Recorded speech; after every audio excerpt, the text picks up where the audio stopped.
ফিরে পাওয়া অসীম কুমার চক্রবর্তী। কতদিন লাগে একটা মানুষকে চিনতে, কত পরীক্ষা লাগে সততার প্রমাণ দিতে। যে ভালোবাসা জন্মেছিল সবুজ আমি নাই, তার কি হয়েছে মৃত্যু সময়ের বিবর্তনে।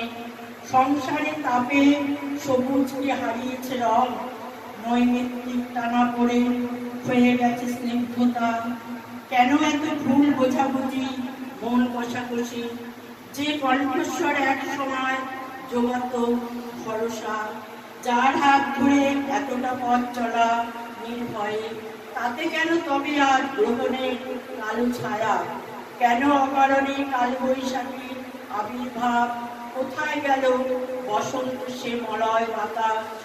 মেঘের আড়ালে চাপা পড়ল দীপ্ত কিরণ, কিছু হারায়নি, সবই আছে আগের মতো। মনের চোখ দিয়ে চাই অনুভবের চেষ্টা, চাই আরো একটু ধৈর্য আর সহমর্মিতা। আবার ঝলমল করে উঠবে চারিদিক, আবার বাতাস ভরে যাবে ফুলের সুবাসে, মুখরিত হবে চারিপাশ কোকিলের ডাকে। ভালোবাসার দেবতা আশিস দেব সানন্দে। আমাদের ছোট গায়ে ছোট্ট ছোট্ট ঘর থাকি, সেটা সবে মিলে নাহি কেহ পর।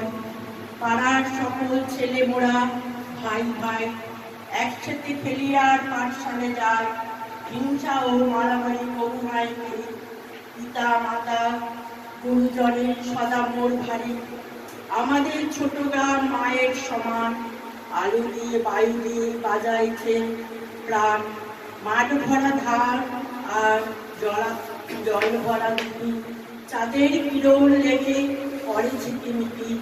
আম গাছ জাম গাছ বালসার যেন মিলেমিশে আছে ওরা, আত্মীয় যেন। সকালে সোনার রবি পূর্ব দিকে ওঠে, পাখি ডাকে, বায়ু বয়, নানা ফুল ফুটে। শরদিন্দু কর্মকার। মানুষ কেন বলে মনে নারীর নিজস্ব নাই কিছু? আমি তো দেখি জগৎ চলে নারীর কিছু কিছু। বাপের ঘরে লক্ষ্মী আমি, স্বামীর ঘরে অন্নপূর্ণা। ছেলের ঘরে জননী আমি, আমি ছাড়া সংসার অসম্পূর্ণা। আমার থেকে আপন করতে আর কি কেউ পারে? বাপের ঘরকে ছেড়ে এসো পরকে বাদী ঘরে। গোত্র থেকে গোত্রান্তরে যদিও আমি হই, তবু যেন জননী রূপে। পুরুষতান্ত্রিক সমাজ তাই পুরুষকে বড় করে। জেনে রেখো সেই পুরুষকেই নারী গর্বে ধারণ করে। মহাকাল আমার পদতলে